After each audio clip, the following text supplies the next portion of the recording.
믿음은 실제가 돼야 돼요. 실제. 그러니까 마귀에 대해서 공부하는 사람이 되지 말고 마귀를 몰라도 되는데 마귀를 떨게 만드는 사람이 돼야 되는 거예요. 그러니까 오늘날은요, 지식이 너무 많아져가지고 마귀에 대해서 잘 아는 그리스도인들이 많아졌어요. 근데 못 쫓아내. 옛날에 우리 믿음의 선배들은 잘 몰랐어요. 책 읽기를 합니까? 성경 공부를 제대로 했습니까? 근데 마귀를 쫓을 수 있는 능력이 있었어요. 이해되시죠? 이 차이가 엄청나게 크다는 거예요. 오늘날 거짓된 그리스도인이 점점 많아지고 있어요. 겉과 속이 달라. 옛날에는 예수를 믿고 교회를 다니면 변한 사람이 많았어요. 요새는 변한 사람이 드물어요. 어쩌다 변하면 신기하게 쳐다봐. 진짜 변했냐고. 이게 기가 막힌 일이라는 거죠.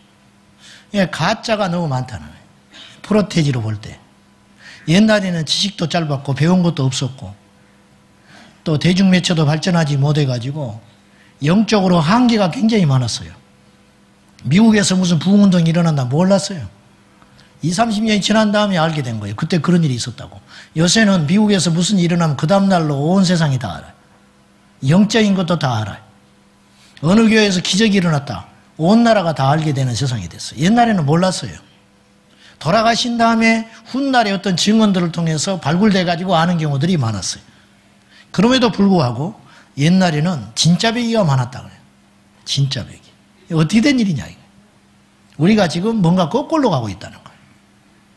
잘못 믿고 있다는 거예요. 우리가 이렇게 믿으면 안 돼요. 믿음이 실제가 돼야 돼요. 정말 원수를 사랑하는지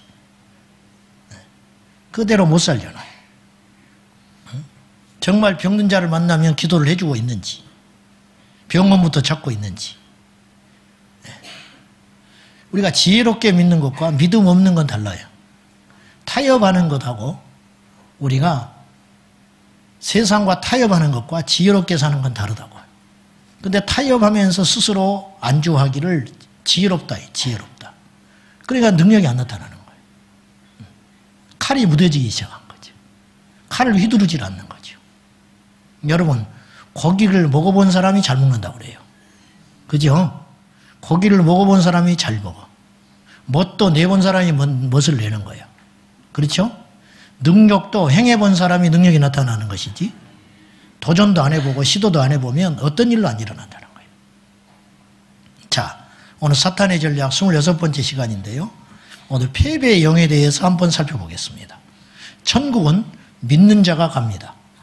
이 말은 귀에 딱지 않도록 왔는 거지. 천국은 믿는 자가 간다. 누가 이걸 부정하겠어요? 천국 간다는 말은 구원 얻는다는 말이고 영생을 얻는다는 말이고 생명을 얻었다는 뜻이고 이제 이런 말로 여러 가지 표현할 수 있죠. 근데 성경에는 또 다른 표현이 하나 나오는데 이기는 자가 천국 간다. 이기는 자. 자, 요한계시록 21장 7절에 보면 이런 말씀이 있어요. 시작. 이기는 자는 이것들을 상속으로 받으리라. 나는 그의 하나님이 되고 그는 내 아들이 되리라. 또 계시록 2장 7절에 이기는 자에게는 생명나무의 열매를 주어서 먹게 하겠다 그랬어요. 이 표현이 무슨 뜻이냐면 생명나무의 열매는 천국 가서 먹는 거예요. 그러니까 이기는 자는 천국 간다는 거예요. 이기는 자는 천국을 간다. 그 말이에요. 이기는 자는 이것들을 상속으로 받는데 이것들이 뭐냐? 그 앞 구절을 보면은 하늘에서 내려오는 새로운 새 예루살렘 성 그것을 상속으로 받는다는 거예요. 누가 받냐? 이기는 자가 받는다. 여러분 한평생 제가 요새 그런 생각을 해봤어요. 어떤 사람은 한평생 환난이나 시련 없이 그러니까 믿음의 어떤 검증대가 없이 죽는 사람이 있어요. 이 사람이 모르는 거예요. 자기는 믿는다고 죽었는데 어떤 사람은 인생을 살면서 계속 테스트를 받는 거예요. 이북에서 태어나서 예수 믿는 사람은 계속 날마다가 고난이, 날마다가 테스트 아닙니까? 날마다가 시험이고 그걸 계속 이기는 거예요. 한 번이라도 치면 타협하는 거 아니에요. 그럼 끝장나는 거죠. 우리 지금 저녁에 많이들 기도하러 오셨는데 여러분 중에 정말 우리 삶의 믿음을 테스트할 수 있는 그런 시험을 받는다면, 아브라함이 시험을 받듯이,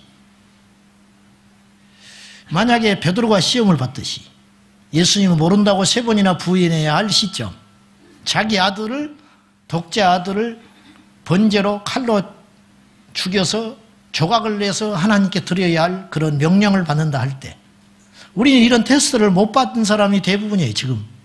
지금 이 시대를 사는 대한민국 그리스도인들 중에 목사나 성도들 대부분이 그런 테스트를 안 받고 여기까지 온 거예요.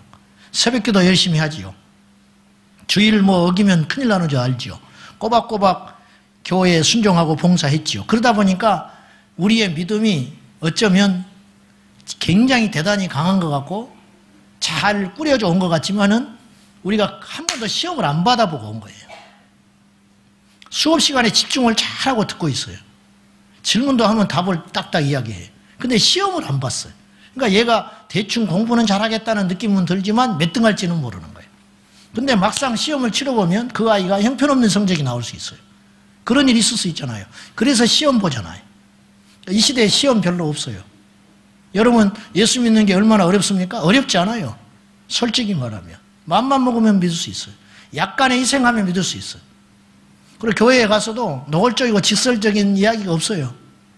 그냥 편안함을 외치고 그냥 그럭저럭 그렇게 믿어도 아무리 지장이 없는 거예요. 우리 삶에는요. 그러다 보니까 우리도 모른 채 어떤 문제에 봉착하게 되냐면 우리도 모르게 가짜인데 진짜처럼 착각할 수 있다는 거예요.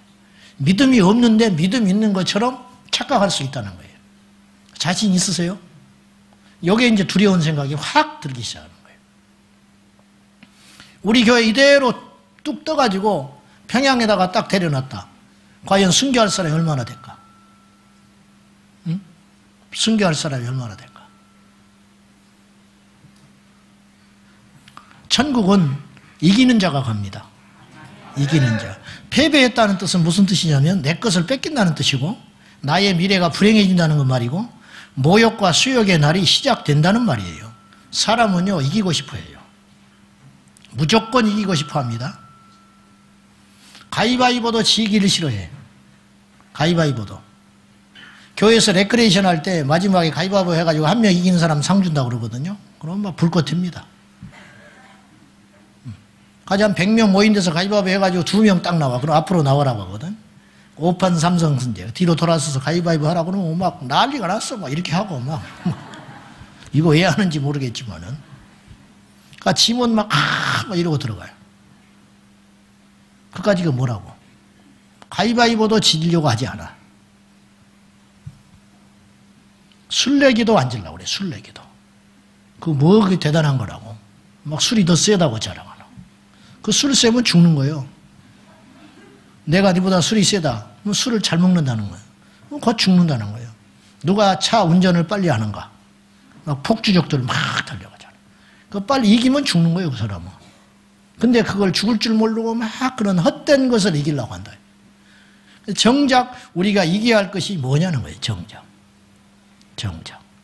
마귀는 우리 그리스도인들을 무력화시켜서 지옥으로 끌고 가는데 그 중에 사용하는 방법 중에 하나가 패배의 영을 사용한다는 거예요. 패배의 영.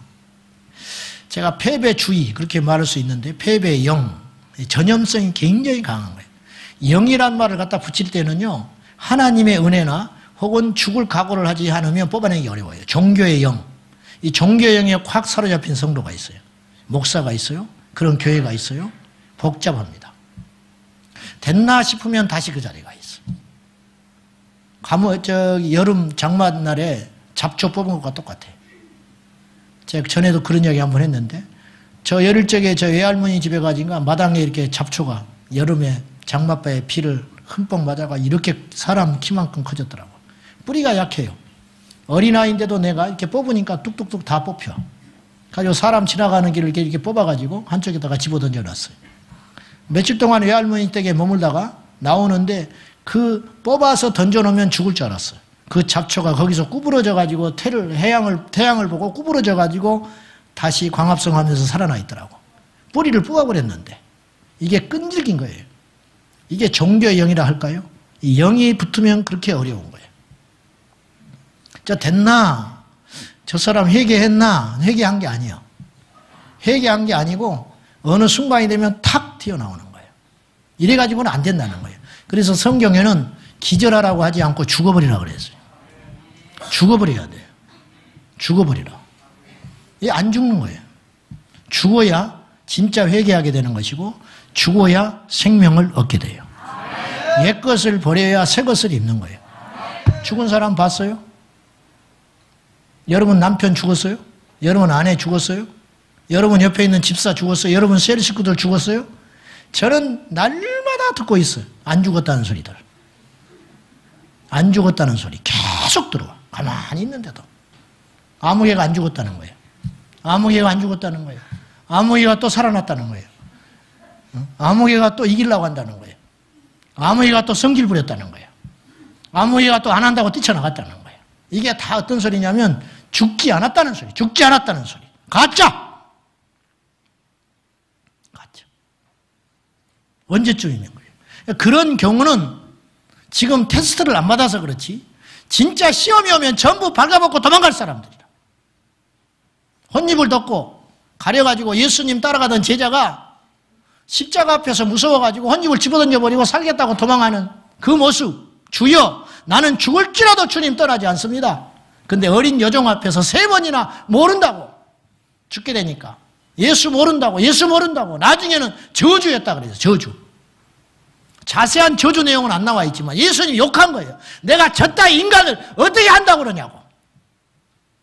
조금 전에까지 주를 위해서 죽겠다고 다짐했던 베드로가 그렇게 무참히 무너지더라. 그리고 울었어요. 그리고 울었다. 그러나 때는 늦어버렸죠. 우리는 어떠냐 이거예요. 아주 죽어야 됩니다. 마귀는 우리를 패배의 영으로 오염시키기 위해서 몸부림을 치고 있어요. 실제 패배하기도 하지만 패배자처럼 보이게 만드는 경우가 더 많은 것 같아요. 엘리야가 오늘 본문은 어떤 내용인지 아시죠? 열왕기상 18장에서 위대한 승리를 합니다. 여러분 850명과 싸워가지고 영적으로 대결해가지고 이겼어요. 하늘에서 불 내리지 않았으면 엘리야는 그냥 죽는 거예요. 불이 내려왔기 때문에 백성들이 하나님이 살아계신 걸 인정하고 엘리야 편에 서갔기 때문에 850명의 목을 쳐도 가만히 있었어요. 말이 쉽지 850명은 목을 칠 때 그들이 가만히 있었겠어요? 반항 안 했겠어요? 도망가려고 하지 않았겠어요?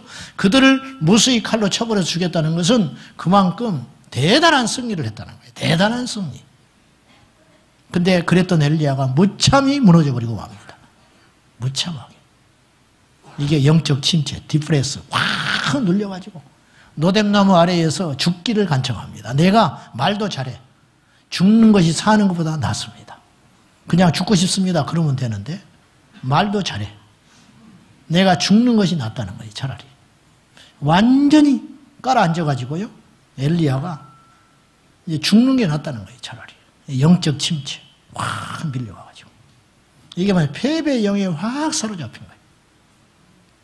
이 본문을 수없이 읽으면서 내가 느끼는 건 850명과 맞서는 일이 더 두려울 것 같거든요. 그렇지 않아요? 여기서 겁없이 그런 소리를 했잖아요. 모여라. 1대1로 모이라고 해도 쉽지 않아. 근데 850명, 이 숫자 무시 못합니다. 나는 아무도 없는 거예요. 몇 명이라도 있으면 의지라도 하지. 아무도 없어. 갈매산에 다 모여라. 그리고 어디서 그런 모략이 나왔는지 하늘에서 불을 끌어내리는 자가 참신이다. 근데 엘리야가 과거에 그런 적이 없거든요. 엄청난 모험을 한 거예요. 그들은 당연히 불 못 내릴 걸 알지요. 그렇지만 엘리야가 믿는 하나님, 믿기는 하지만 불을 내리신다는 건 또 다른 문제잖아요. 믿는 것하고. 그렇지 않아요? 우리가 그분을 믿고 사랑하지만, 존재한다는 걸 확실히 인정하지만 그래도 하늘에서 불을 내린다는 것을 담대하게 선포한다는 건 다른 문제잖아요. 이랬던 엘리야가 이세벨의 말 한마디, 내일 이맘때 네가 죽인 그 자와처럼 될 것이다. 너 내일 죽인다. 그 말 한마디에 이렇게 도망가서 노뎀나무 아래에 엎드려가지고 세상에 힘듭니다. 그런 표현도 쓰지 않고 차라리 죽는 게 낫다고. 이런 말을 할 수 있을까? 이렇게 급전직할 수 있을까? 며칠 만에. 이럴 수 있냐 이거예요.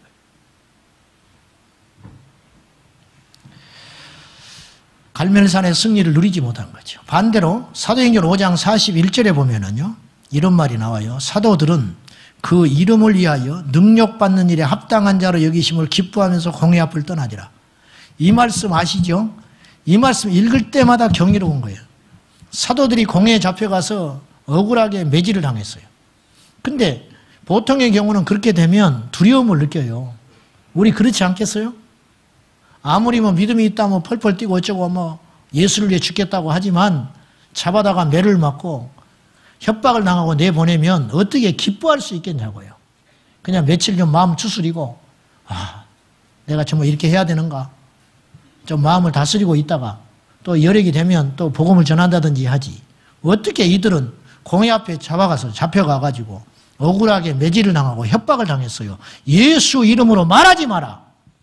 예수 예자도 너 입에 달지 마라. 그렇게 협박을 받고 나오자마자 이들은 기뻐했다. 기뻐해. 왜 기쁘냐? 우리가 뭐라고 예수님 때문에 이런 핍박을 받냐? 우리가 보통 택함받은 사람이 아니다. 이 많고 많은 백성들 중에 예수님 때문에 매맞은 사람이 얼마나 있냐? 우리밖에 없다. 이게 보통 영광이냐? 완전히 생각 자체가 다른 거예요. 이런 사람 봤어요? 교회 일하다가 힘들다. 뭐 전도하다가 힘들다. 주님의 일을 하다가 힘들다. 왜 힘들지? 이거 분명히 주님이 기뻐하는 일인데 왜 이렇게 힘들까? 낙심하고 와서 상담하고 그런 사람은 많지만 그런 일을 당했을 때 기뻐하는 사람이 얼마나 있냐고. 완전히 다른 거예요. 믿음의 수준이. 저도 이렇게 못할 것 같아요.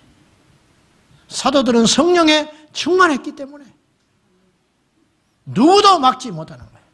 감옥에 들어간 바울과 실라는 감옥 속에서 찬송했어요. 찬송. 가만히 기도만 해도 보통 일이 아니에요. 절망하지 않고만 있어도 이게 보통 일이 아니라고요. 근데 이들은 찬송했어요. 감옥에서 찬송할 게 뭐가 있어요 도대체? 좋은 일이 뭐가 있어서 찬송을 해? 감사할 일이 뭐가 있어서 찬송을 해? 아마 사도행전 5장에 그 사도들과 같은 심정이 아니었을까? 우리가 뭐라고 감옥에 오냐?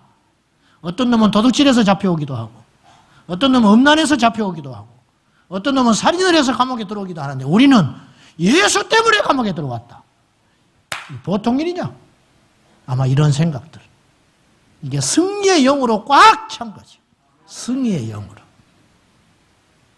이 땅의 그리스도인들 안에 패배의 영으로 만연해 있습니다. 확 사로잡혀 있어요. 우리가 패배의 영에 사로잡힐 때 어떤 일이 벌어지는가? 첫째, 영적으로 깊은 잠에 빠지게 돼요. 자, 예수님께서 목요일 날 잡히셔서 금요일 날 십자가에서 6시간 달려 죽습니다. 9시에 잡혀서 십자가에 못 박히셔서 오후 3시까지. 그래서 12시 넘어가면서 어두워지시거든요. 근데 목요일 날 저녁에 잡히시던 날 밤에 겟세마네 동산에서 기도를 하셔요. 제자들을 끌고 가서 주님께서 기도하라고 부탁하시고 주님은 더 깊은 데 가서 또 기도를 하신다고요. 근데 와서 보니까 제자들은 깊은 잠에 빠져 있었어요. 기도하라 하셨는데 제자들은 깊은 잠에 빠져 있었어요. 왜 그랬을까? 제자들은 몹시 지쳐 있었어요. 몹시 두려워하고 있었어요. 사람들은 모두 떠나갔고 겟세마네 동산에서 예수님께서 평소와 같지 않게 그 어두운 밤에 제자들을 끌고 가서 체력적으로도 지쳐 있었고 마음적으로도 힘들어 있었어요. 겟세마네라는 말은 기름 짜는 기계라는 뜻이에요. 기름 짜는 기계. 그야말로 그 이름이 정확한 표현이었어요. 겟세마네. 제자들과 예수님은 기름 짜는 그 틀 속에 들어가가지고 꽉 짜임을 당하고 있었어요. 여러분 얼마나 이 고통이 컸겠어요. 얼마나 이 번뇌가 컸겠어요. 얼마나 이 두려움이 컸겠어요. 예수님은 그 십자가 앞에서 처절하게 기도하고 계셨는데 제자들은 낙심하고 절망하고 두렵고 어둠에 꽉 사로잡혀서 깊은 잠에 빠져서 기도할 여력이 없어져 버렸다는 거예요. 이게 문제라는 거예요. 며칠 전에 예루살렘에 입성할 때의 그 호기로운 모습들, 주님 앞세우며 호산나 찬송하리로다. 메시아가 오셨다고 환호하는 그 수많은 군중 앞에서 뒤따라가며 의기양양하게 걸어갔던 그 제자들의 모습은 모두 없어져 버려. 그건 가짜였어요. 그건 믿음과 상관없이 다 할 수 있는 일이었어요. 그러나 겟세마네 동산에서 기름 짜는 기계에 들어가서 짜임을 당할 때 절망치 않고 기도할 수 있는 믿음의 용사는 얼마나 있는가? 여러분은 어떻습니까? 여러분이 그 제자들이었다면 그 겟세마네 동산에서 깊은 잠에 빠지지 않고 예수님처럼 깨어서 기도할 수 있었을까? 영적으로 실패의 영, 패배의 영에 사로잡히게 되면 이런 현상들이 일어나기 시작합니다. 무기력하게 된다는 거예요. 영적인 잠은 얼마나 무서운 것이에요. 기도도, 영적인 분별도, 능력도, 행할 힘을 완전히 상실하게 돼버리는 거예요. 두 번째, 패배의 영에 사로잡히면 몸과 마음이 따로 움직여 무기력에 빠지게 되는 거예요. 마태복음 26장 41절에 우리가 잘 쓰는 말 하나가 있어요. 마음은 원이로되 육신이 어쩐다고요? 마음은 원인데 육신이 약하다. 자기 합리화를 많이 하잖아요. 내 마음으로는 뭐 예배드리고 싶지. 마음으로는 뭐 다 하고 싶지. 근데 육신이 마음은 원인데 육신이 안 따라가네. 이건 핑계거리. 충만했던 제자들의 모습은 어디 갔냐 이거예요. 마귀를 벌벌 떨게 만들며 기도의 용사들 그 모습은 어디로 갔냐 이거예요.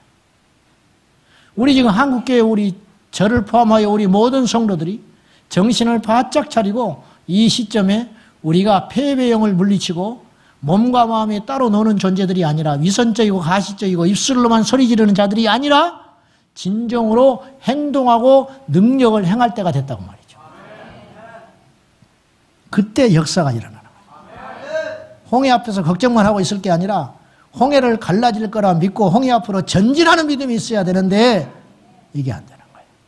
너희들이 마음은 원이다. 마음은 기도해야 된다는 갈망이 있지만 육신이 지쳐서 육신이 확 얼어붙어가지고 안 되는 거예요. 안 되는 거예요. 이게 패배의 영에 사로잡힌 종이 되었기 때문에 그렇다는 거예요.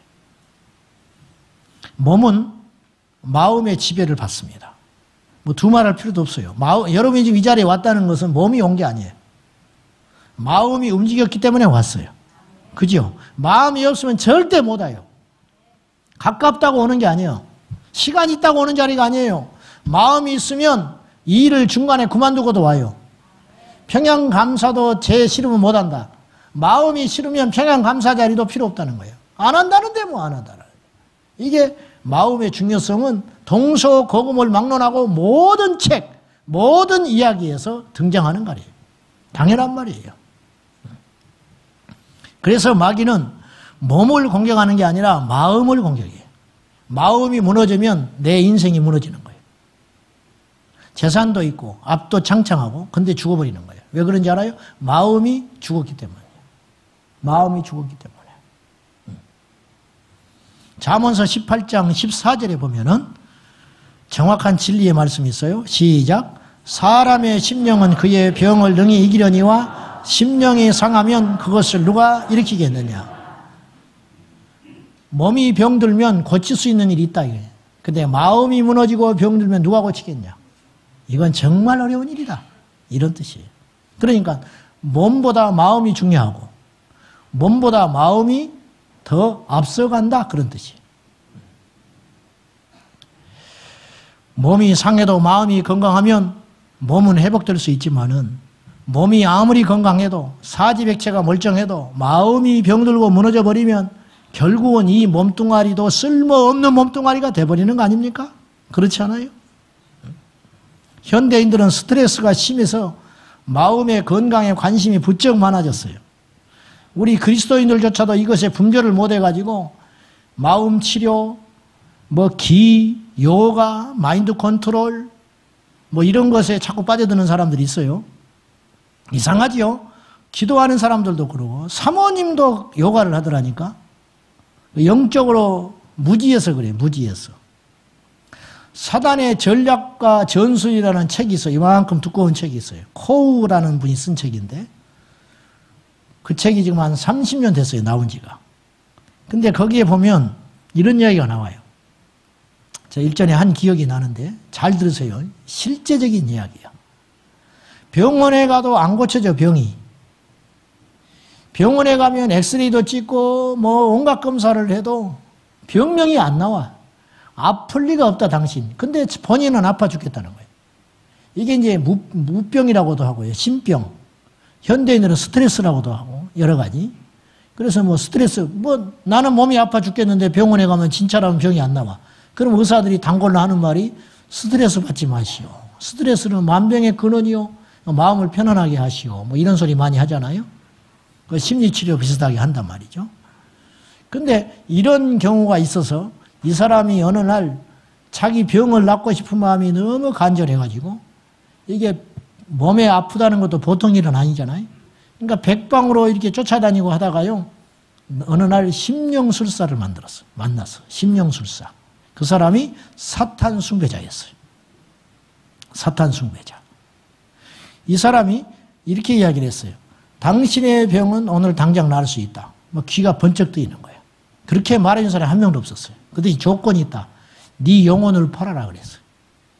영혼의 가치를 모르는 거예요. 이 사람은 믿음이 없는 사람이니까. 그래서 실제로 계약을 합니다. 이 사람하고. 심령술사하고. 그래서 계약을 해가지고 내가 내 병을 고치는 조건으로 내 영혼을 사탄에게 팝니다. 이게 얼마나 무섭고도 중요한 일인지 모르고 거기에 사인해가지고 딱 증서를 넘겼어. 놀라지 마세요. 그 즉시 병이 났어. 그 즉시 병이 났다고. 그렇게 온갖 꼰듯을 다녀도 고치지 못한 병이 나았다고 말이에요. 이 사람이 그날부터 병이 났어요. 이런 사람이 여러 명 있었어요. 코우 박사가 뒤에 이 사람들을 역학조사해가 추적을 했어요. 이 사람들이 나중에 어떻게 됐는가 궁금하지요? 자기 영혼을 팔아가지고 육체를 고쳤는데 이 사람들의 마지막이 어떻게 됐을까? 이게 조사했어요. 자살, 교통사고, 비행기가 추락해서 죽고, 익사해서 죽고, 다 죽었어. 5년 안에 다 죽어버렸어요. 5년 안에. 이게 조사 결과로 딱 명명백백이 나왔어요. 여러분, 이게 조금 말씀이 빗나갔는데요. 믿는 사람도 이런 거 분별 못 해가지고 마인드 컨트롤, 요가, 기체조 뭐 이런 거 심취하고 쫓아다니는데 절대 안 됩니다. 절대 안 돼요. 믿음으로 이겨야지. 말씀으로 이겨야지. 기도함으로 이겨야지. 왜 외부의 힘을 이용해서 이기려고 하냐. 이거 자체가 사단에게 손을 내미는 것 같아요. 안 돼요. 아닌 건 아닌 거예요. 뭐 이유 말할 필요도 없어요. 그럼 우리는 어떤 경로와 공격을 통해서 원수가 우리를 패배의 늪으로 데리고 가는지 이걸 좀 알아볼 필요가 있어요. 자, 잘 들어보세요. 첫째는 가장 빈번한 게 뭐냐면 우리를 패배의 길로 우리를 끌고 가는 가장 빈번하게 사용하는 마귀의 술책이 있습니다. 저도 조심해야 되고 여러분도 조심해야 돼요. 가장 빈번한 하루에도 수번씩 공격을 받는 거. 주일날은 더 많이 공격을 받는 것이 있는데 그게 뭐냐? 사람의 말. 사람의 말 때문에 무너지는 경우가 많아요. 자, 말은 영에서 나와요. 그래서 말은 육체에 영향을 주는 게 아니고 말은 영에 영향을 줘요. 영에. 그래서 말을 딱 들으면 이게 평생 가기도 해요. 말한 사람이 죽었음에도 불구하고 평생 간다니까요. 그래 안 그래요? 여러분 옛날에 여러분 시어머니들이 한 말 딱 꽂혀 있죠? 아직도. 꽂혀 있을걸?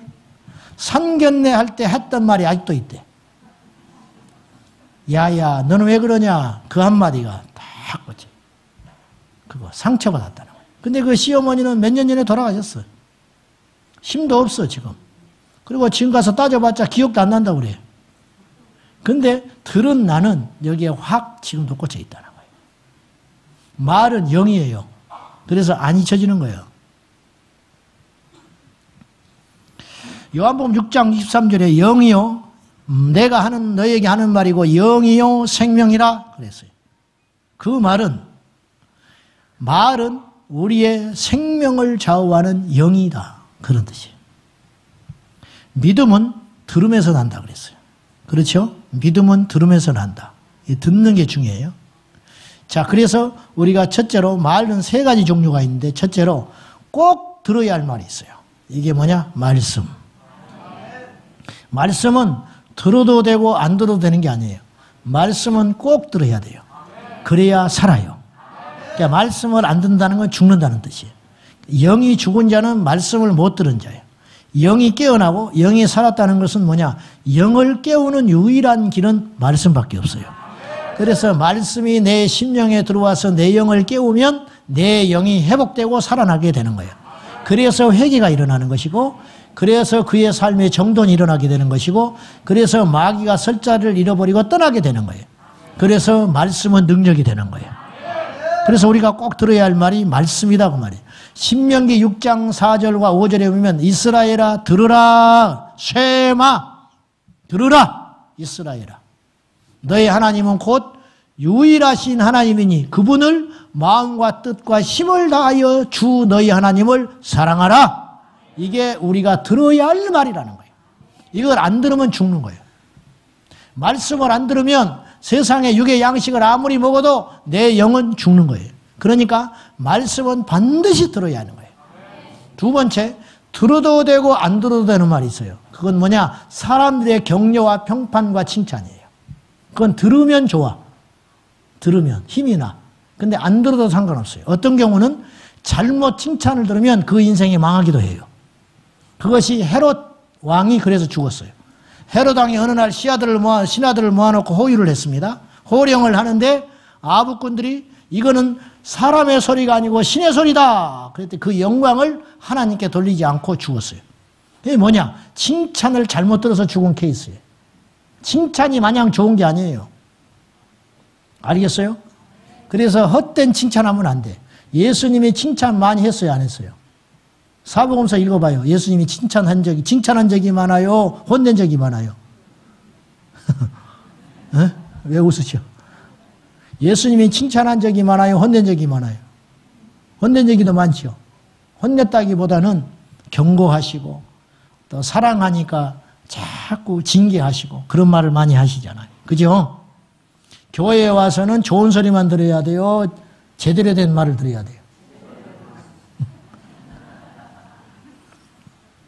말만? 그 기분은 안 좋지. 쓴 약은 내 몸에 약이 된다. 그죠? 쓴 것이 약이에요. 칭찬은 들어도 되고 안 들어도 되는 거예요. 그냥 이쪽 귀로 듣고 이쪽으로 흘러보내고 마는 말이에요. 이런 유명한 책이 있죠. 칭찬은 고래도 춤추게 한다. 내가 묻고 싶어. 고래 춤추게 해서 뭐하게? 거꾸로. 고래가 춤추면 뭐 할 건데. 물론 알아요. 칭찬의 힘이 그렇게 크다. 이제 그런 뜻이죠. 그 책 안 읽어봐도 돼. 제목이 다 말을 해줘. 칭찬은 고래도 춤을 추게 한다. 이 대단한 책이죠. 이 제목이 기가 막히게 진 책이야. 그래서 고래가 춤춰서 뭐하게? 춤춰봤자 고래지. 우리가 조금 기분 좋아서 뭐 할 건데? 응? 기분 좋아서. 그러니까 들어도 되고 안 들어도 되는 말이야. 누가 나한테 좋은 말을 하거든. 예, 그리고 말아. 웃고 말아. 그게 진짜인 줄 알고 막 착각에 빠지지 말고. 알겠죠? 근데 하나님 말씀은 꼭 들어야 돼요.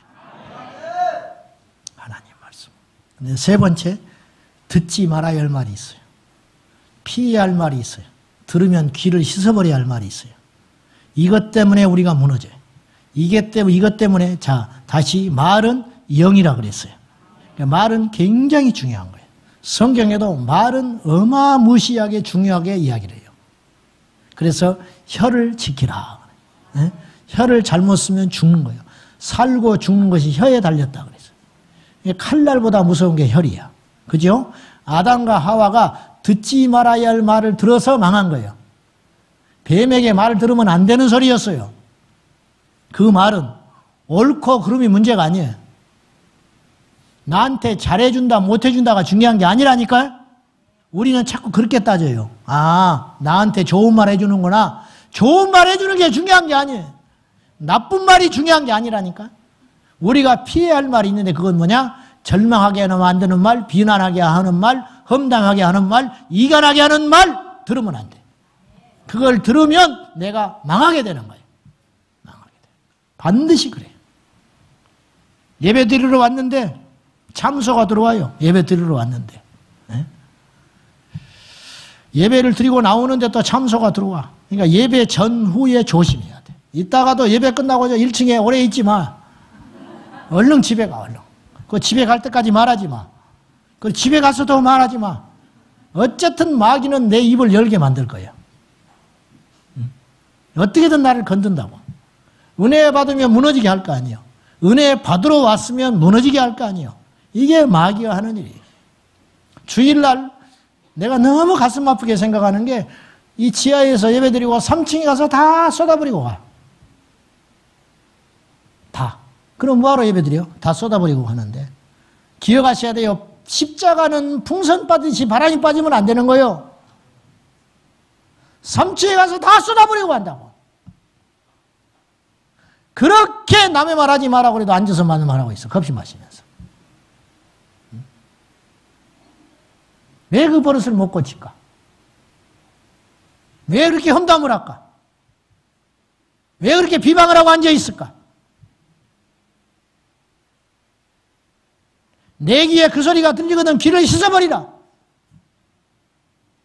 빨리 화장실 가서 귀 씻어라. 이건 내가 들어서는 안 되는 말. 나를 망하게 하는 말. 나를 패배시키게 하는 말. 나를 패배의 늪으로 패배의 영으로 사로잡아가는 그 말을 듣지 말아라. 안 들릴 수가 없어요. 그런 사람은 어디든지 있기 때문에. 결국 우리는 어떤 훈련을 해야 되냐? 내 마음을 열고 닫는 훈련을 해야 돼. 자, 음식이 아니면 먹지를 말아야 돼요. 길이 아니면 가지를 말아야 돼요. 말이 아니면 듣지를 마세요. 아셨지요? 다시 음식이 아니면 안 먹는 거예요. 음식이 아닌데 왜 먹어? 죽으려고? 길이 아니면 안 가야 돼. 왜? 가다가 헤매려고 내 인생? 말이 아니면 듣지를 마라. 그래? 그러기는 뭘 그래? 듣지를 말아라. 그래서 내가 은혜를 다 뺏겨버리고 영적으로 성장하지를 못하고 패배의 영으로 절망 가운데 사로잡혀 간다 그 말이죠. 마귀의 술수에 탁 걸려든 거예요. 예배 드리러 왔어요. 오늘 은혜 받아야겠다. 기도하고 눈을 떴더니 뒤에서 머리 어디서 했어? 네가 머리 하는데 돈 보태줬냐? 그러면 예배 시간에 그것이 나를 사로잡아 버리는 거예요. 내 머리가 어때서 그랬을까? 미용실을 옮겨야 될까? 온갖 생각하다가 이제 사단의 술책에 탁 걸려든 거예요. 모처럼 때 빼고 광 빼고 광 내고 교회 왔는데 기도하고 딱 고개 들었더니 옷이 그게 뭐야? 옷 사줘봤어 네가? 그건 말이 아니잖아요. 근데 그 말을 듣고 1시간 내 우울하고 시험 들고 이 사람이 나를 어떻게 받기에 이렇게 말하는가 별 생각을 다 하다가 1시간 내 죽 쏘고 앉았다가 예배 끝나면 기분 상해서 밥도 안 먹고 집에 가네. 이게 탁 걸리던 거예요. 이런 일들을 마귀가 요소에 숨겨놓고 별짓을 다 하고 있다는 거예요. 이게 참 작은 이야기입니다. 피부에 와 닿으라고 내가 하는 소리예요. 피부에 와 닿으라고. 그런 소리는 들으면 안 되는 소리라. 말하는 것도 재주가 있어야 돼. 망할 교회는 말이 망해버린 교회예요. 온갖 말이 다 돌아다녀. 그 교회를 망한 거예요. 망할 집은 망할 말이 막 돌아다녀. 그 집에 가면. 서로 비방하는 말, 혼내는 말, 죽이는 말, 폐악하는 말. 그런 말이 온통. 망하는 회사는 가보면 그 말들이 죽어 있어요. 회사, 우리 회사는 안 된다. 안 된 회사를 뭐하러 다니고 있어? 우리 회사는 틀렸다. 장래가 없다. 그럼 장래 없는 회사를 왜 다니고 있어? 결국은 그 회사 망하는 거예요. 망할 길로 가게 되어 있는 거예요. 그렇잖아요? 벌써 이게 이렇게 중요하다고. 저는 긍정적인 말을 해라 그런 뜻이 아니에요. 이 마귀의 술책에 너무 속고 있구나. 우리가 큰 것을 신경 쓰는 동안에 작은 것에서 구멍이 새 가지고 다 뺏기고 있지 않는가. 풍선에 작은 구멍이 하나 뚫리면 금방은 표가 안 나는 법이에요. 1시간, 2시간 지나면 바람이 쭉 빠져 있는 거예요. 이처럼 작은 틈새가 있다. 그 틈새를 막아라. 그 틈새. 그 틈새를 타고 내 영을 절망시키고 패배로 이끄는 역사들이 많다. 엘리야가 보십시오. 듣지 말아야 할 말 한마디를 듣고 이렇게 영적 침체에 나와가지고 도망 나와서 로뎀나무 아래 가서 죽기를 간청하고 있는 거예요. 갈멜의 산에서 그 기백이 있었던 엘리야의 모습이 어디로 간 거예요? 어디로 갔냐고. 주일날 목사가 설교하려고 그러는데 쪼르륵 쫓아와가지고 목사님 들었습니까? 뭘요? 아무개가 교회 안 나온대요. 그러지 좀 마. 나도 그러든지 말든지. 목사님 아셔요? 왜? 아무개가요 둘이 안 좋았는지 밥도 안 먹고 갔어요. 어쩌라고 나보고. 나도 사람이 아니니까. 뭐 사람이 아닌 걸 탓을 해. 응? 그 정도 교회 다녔고 그 정도 나이가 먹었고 그 정도 사회적 지위가 있으면 이제는 어린아이를 버려야지. 뭘 사람이 아닌 걸 탓을 하고 앉아있어. 안 그래요? 다시 밥이 아니면 먹지를 말고 길이 아니면 가지를 말고 말이 아니면 듣지를 마라. 그러니까 그런 말을 못하도록 막을 수는 없어요. 어디든지 있다니까 철부지들은. 그러니까 어떤 수를 써야 되느냐. 내가 마음을 닫아버려야 돼. 그냥 그런가 보다. 그럴 때 마귀가 이거 안 통하는구나. 그래서 더 이상 그 방법을 안 쓰는 거예요. 우리가 자꾸 대응을 해주니까 반응을 하니까 넘어지니까 이게 자꾸 그 틈을 타고 들어온다고 말이죠. 건강한 충고는 받아들이되 고집쟁이가 돼서는 안 되니까 나를 무너뜨리는 말과 이 사람을 통해서 하나님이 말씀하시는 이거 있는 바를 분별해가지고 듣지 않아야 할 말은 듣지 마라. 아멘. 자, 참소의 영, 고발의 영, 이간의 영은 떠나갈지어다. 그 다음 두 번째는요, 눈에 보이는 환경을 통해서 우리를 패배의 늪으로 인도해가요, 마귀가. 첫째는 말로, 제일 빈번하다고 그랬어요. 두 번째는 눈에 보이는 환경 때문에 우리가 무너지게 되는 거예요. 눈에 보이는 게 다가 아닙니다. 진짜는 보이지 않는 것이 많아요. 고린도후서 4장에 보면 바울이 이런 고백을 합니다. 우리가 질그릇 같은 우리 인생에 우리가 이 보배 대신 예수를 가졌다, 그런 말이죠. 우리 안에 이 보배를 가졌으니 우리는 어떻게 해야 되느냐. 우리 안에 보배를 가졌던 이유는 심히 큰 능력이 하나님께 있고 우리에게 있지 아니하다. 기억하세요. 능력은 하나님께 있어요. 우리는 질그릇이야. 아무것도 아니에요. 그냥 있는 대로 살아요. 있으면 누리고 없으면 그냥 말고, 있으면 있고 없으면 그냥 말고, 있으면 먹고 아니면 말고, 있으면 쓰고 없으면 말고, 그것 때문에 울고 불고 할 필요가 없다. 아멘? 우리는 인생이 나그네 길이에요. 어차피 집 나온 사람들이에요. 이제 돌아갈 본향은 따로 있어요. 할렐루야. 재벌도 죽고 건강한 사람도 죽고 똑똑한 사람도 죽고 미련한 인생도 죽고 실수한 인생도 죽고 잘난 인생도 죽어. 가는 길은 한 길이야. 아멘? 철학적 이야기가 아니고 우리는 집 나온 죄인이야. 근데 주의 은혜로 다시 돌아갈 집이 생겼어요. 탕자처럼 살다가 이제 헤매고 있던 우리 인생이 돌아갈 집이 생겼어요. 무슨 미련이 있어요? 무슨 붙잡을 게 있어요? 미스 코리아면 뭐해? 늙으면 똑같아. 박사학위 10개를 얻으면 뭐해? 치매 걸리면 아무것도 몰라. 올림픽 금메달을 따면 뭐해? 70이 넘어가면 허리 아파서 쩔쩔매고 다녀. 아무 필요 없는 거예요. 아무 필요 없는 거예요. 그렇죠? 받아들여. 저는 받아들일 사실 준비를 하고 있어요, 지금도. 언젠가 하나님이 기억력도 나한테 없어지게 하겠죠. 언젠가는 머리도 더 빠지게 하시겠지. 언젠가는 기력도 쇠하게 되시게 하겠지. 그럼 뭐냐? 미련 없이 할렐루야 훌떡 벗어나고 가면 되는 거예요. 뭐하러 추하게 붙잡고 매달리고 울고 불고 늙어가는 것이 한스럽다는 사람도 있어요. 예수 믿는 사람이 아니에요, 그런 사람은. 늙어가는 게 왜 억울해? 주님 나라 갈 날이 가까운데. 그렇죠? 정말이죠? 정말이요. 빨리 가고 싶지 않아요? 주님 나라 빨리 가고 싶어. 빨리 가요, 빨리. 웬만큼 살았으면 가지. 뭐하러 그렇게 오래 살라고 그냥 그럴 필요 없어. 그냥 건강하게 살다가 어느 날 할렐루야 딱 가버려. 새벽기도 하려고 눈 떴는데 안 떠버리는 거야. 얼마나 감사해. 그냥 그렇게 가는 거예요. 그렇게. 아이고 그 사람 참 아깝게 갔다. 그런 소리 들어야지. 참 징그럽다 징그러워. 안 되는 거지요. 그러면 죄송합니다. 어르신들 계시는데 이제 그런 뜻은 아니라는 거 아시죠? 그건 아니고 제가 말씀드리려고 하는 것은 우리 안에 보배를 가졌으니 질그릇도 보배 대신 예수님을 모시는 순간 보배로운 인생이 된다. 그래서 바울은 정말 믿음의 실제를 이야기하고 있어요. 우리가 그랬으면 좋겠어요. 우리에게 그래서 보배 대신 예수님을 모시고 사는 인생은 어떻게 됐느냐. 우겨쌈, 사방으로 우겨쌈을 당해도 쌓이지 않고 답답한 일을 만나도 낙심하지 않고 박해를 받아도 버림받지 않고 거꾸로 뜨림을 당하여도 망하지 않는다.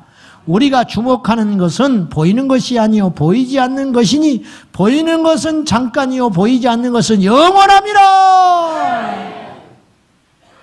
정말이 스데반은 돌을 치는 원수들을 보지 않고 보호자에서 일어선 예수님을 봤어요. 그래서 예수님처럼 용서하고 죽을 수가 있었다는 거죠. 결론. 눈에 보이는 것은 우리가 이렇게 구분할 수 있어요. 좋다, 나쁘다, 행복하다, 불행하다, 기쁘다, 슬프다, 강하다, 약하다. 이거 다 필요 없는 이야기예요. 눈에 보이는 거 그거 다 필요 없어요. 천국에는 한 가지만 있어요. 생명. 그것이면 충분해요. 어떻게 해야 되냐? 첫째, 우리는 일어서야 돼요. 일어서야 돼요. 자고 있든지 지쳐 있든지 낙심하여 있으면 안 돼. 엘리야는요 이세벨의 말처럼 죽지 않았어요. 엘리야는요 죽음도 보지 않고 영광스럽게 승천했어요.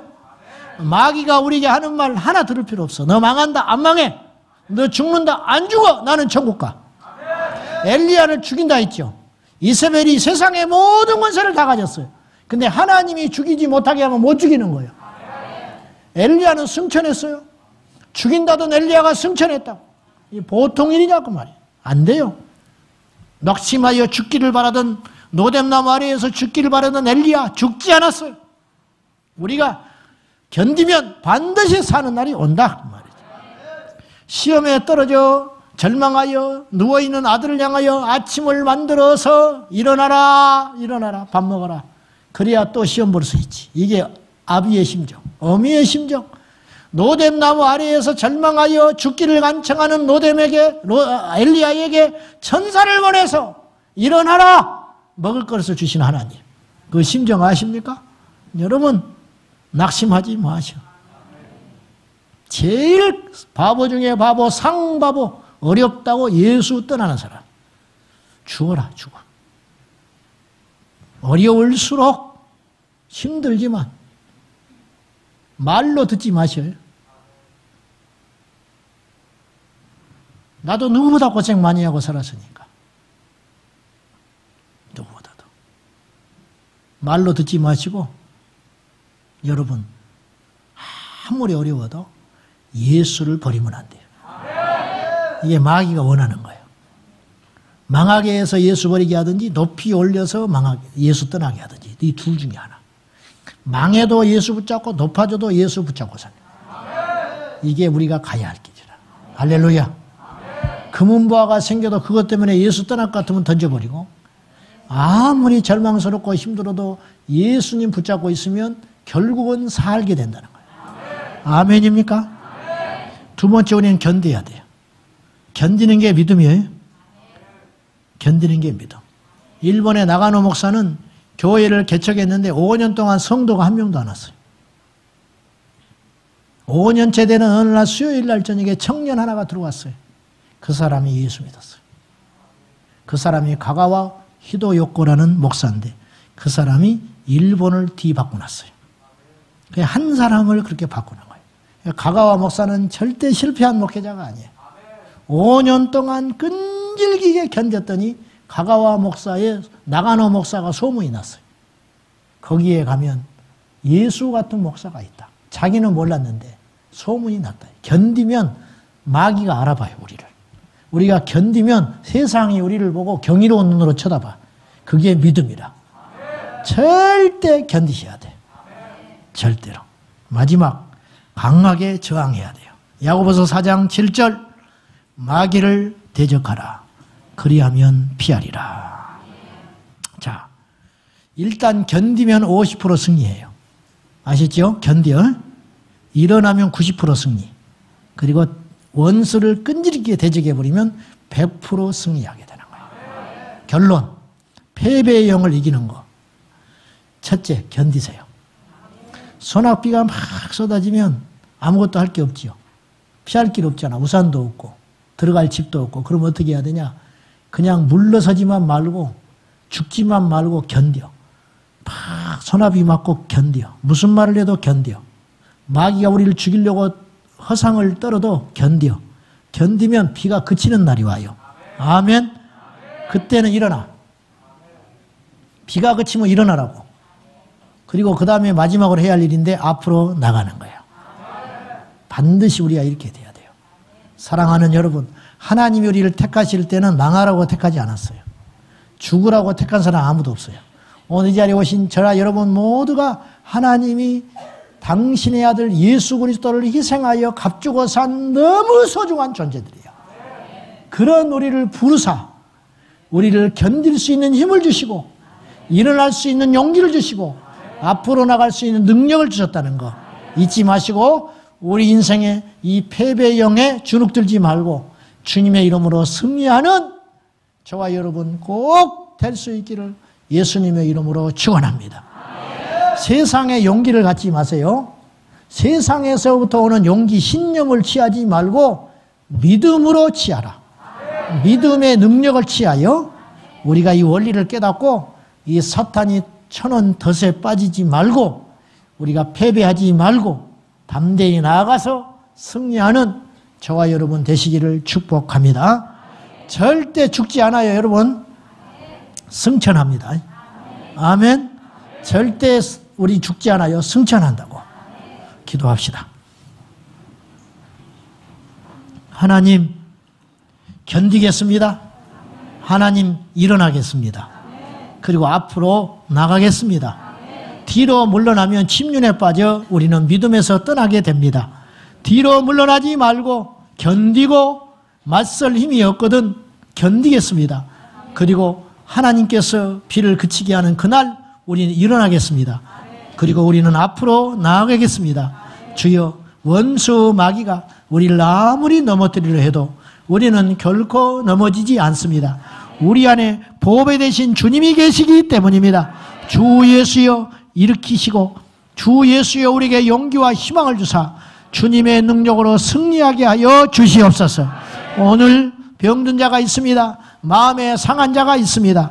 옛 정의를 기억지 말라. 새 일을 행하시는 하나님을 붙잡고 담대히 일어나는 한 사람, 그 한 사람이 오늘 있다면 오늘 이 시간이 결코 헛되지 아니하니 주여 그 한 사람을 위하여 준비한 오늘 이 예배의 말씀이 그 심령에 박혀서 일으켜 세워주시옵소서. 예수님의 이름으로 기도하옵나이다. 아멘. 자, 우리 뜨겁게 찬송하고 또 우리 기도합니다.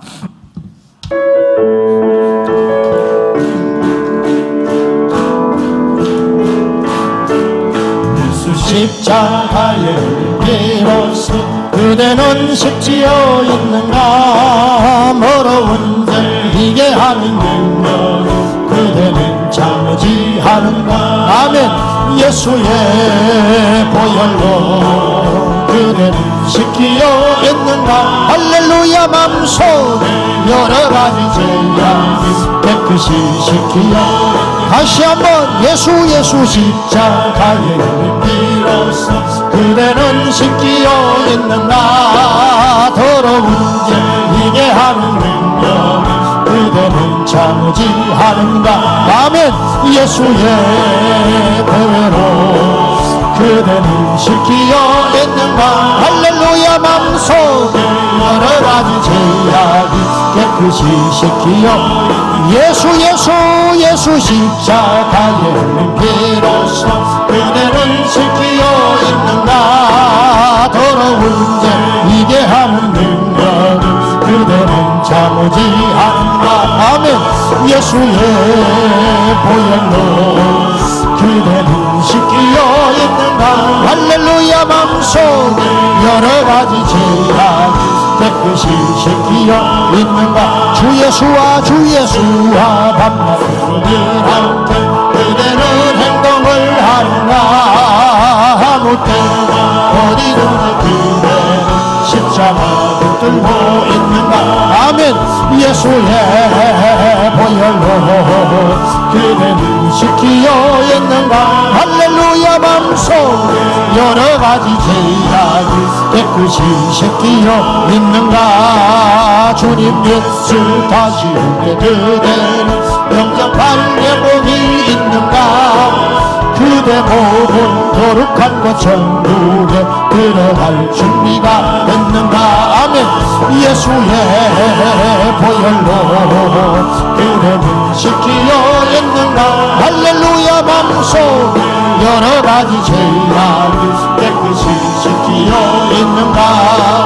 모든 죄의 더러운 예복을 주 앞에 지금 나서서 샘물같이 솟아나는 보혈로 눈보다 너에게 세서라. 할렐루야. 예수의 보혈로 그대는 씻기어 있는가. 할렐루야. 맘속 여러가지 죄악 깨끗이 씻기어 예수의 보혈로 그대는 씻기어 있는가. 할렐루야. 맘속 여러가지 죄악이 깨끗이 씻기어 잠시 세상에 내가 살면서 항상 찬송 부르다가 날이 저물어라 하시며 영광 주에 나아가리. 열린 천국문 내가 들어가 세상 짐을 내려놓고 빛난 연유한 마다수고서 주와 함께 감사. 잠시 세상에 내가 살면서 항상 찬송 부르다가 날이 저물어라 하시며 영광 주에 나아가리. 열린 천국문 내가 들어가 세상 짐을 내려놓고 빛난 연유한 마다수고서 주와 함께 기사. 눈물 골짜기 더듬으면서 나의 발길 가간 후에 주의 품 안에 내가 한디어 영원토록 살리러라. 열린 천국문 내가 들어가 세상 짐을 내려놓고 빛난 연유한 나라수고서 주와 함께 이리 살리. 나의 간 월거험하며 살고 고는 기뻐 고난 나의 몸 쉴 곳 없어도 복된 날이 밝아오리. 열린 천국문 내가 들어가 세상 짐을 내려놓고 빛난 연유한 나라수고서 주와 함께 길이 살리. 한숨 가시고 죽음 없는 날 사모하며 기다리고 내가 그리던 주의 올고 나에게 그 넘쳐내라. 열린 천국문 내가 들어가 세상 짐을 내려놓고 빛난 연유관 받아쓰고서 주와 함께 길이 나의 가는 길 월거험하며 사는 골고 보는 기뻐 고난 나의 몸 쉴 곳 없어도 복된 날이 밝아오리. 열린 천국문 내가 들어가 세상 내려놓고 빛난 연유관 바라쓰고서 주와 길에 살리. 한숨 가시고 죽음 없는 날 사모하며 기다리고 내가 그리던 주님의 올 나의 길고 넘쳐내라. 열린 천국문 내가 들어가 세상 짐을 내려놓고 빛난 연유관 바라쓰고서 주와 함께 길에 살 사랑하는 여러분, 눈을 감으시고 이 시간 기도하실 때 우리의 기도를 하나님이 들으실 줄로 믿습니다. 여러분의 가족의 구원을 위해서 기도하십시오. 여러분의 질병을 위해서 기도하십시오. 여러분의 습관적인 제약을 이 밤에 완전히 포기할 수 있게 하여 기도하십시오. 커져왔다 커져가는 자리가 되지 않기를 원합니다. 이 민족에게서 제약이 떠나가게 하여 주시옵소서. 음란과 몰상식과 어둠의 영들이 떠나갈지어다. 이 마지막 날에 믿는 자들이 없는 이때에 주여 이 땅에 진정한 바르게 무릎 꿇지 않을 질체의 용사를 일으켜 세워주시사 이 땅을 버리지 마시옵소서. 이 땅이 다시 거룩한 도성이 되게 하여 주시옵소서. 이 땅이 다시 한번 생명의 땅이 되게 하여 주시옵소서. 예수의 이름으로 승리할 줄 믿습니다. 모든 패배 영은 떠나갈지어다. 모든 패배 영은 떠나갈지어다. 우리 자녀들에게 승리의 영을 주시옵소서. 한국교회에 승리의 영을 주시옵소서. 이 나라의 민족의 승리의 역사를 허락하여 주시옵소서. 우리는 모두 들림받게 될 줄로 믿습니다. 저 공중에서 예수님 맞이하게 될 줄로 믿습니다. 주여 믿음이 우리에게 이론만 되지 아니하고 실제가 되게 하여 주시옵소서. 이 밤에 재앙을 버리지 못한 자는 일어나서 죄를 버리도록 기도하시고 이 밤에 침체된 자는 일어나서 승리의 노래를 부를지며 이 밤에 하나님을 다시 만나기를 소원하는 자도 일어나서 주님을 찾기를 바랍니다. 다같이 주님을 세 번 부르고 기도할 때 생명을 놓고 기도하겠습니다. 주여 주여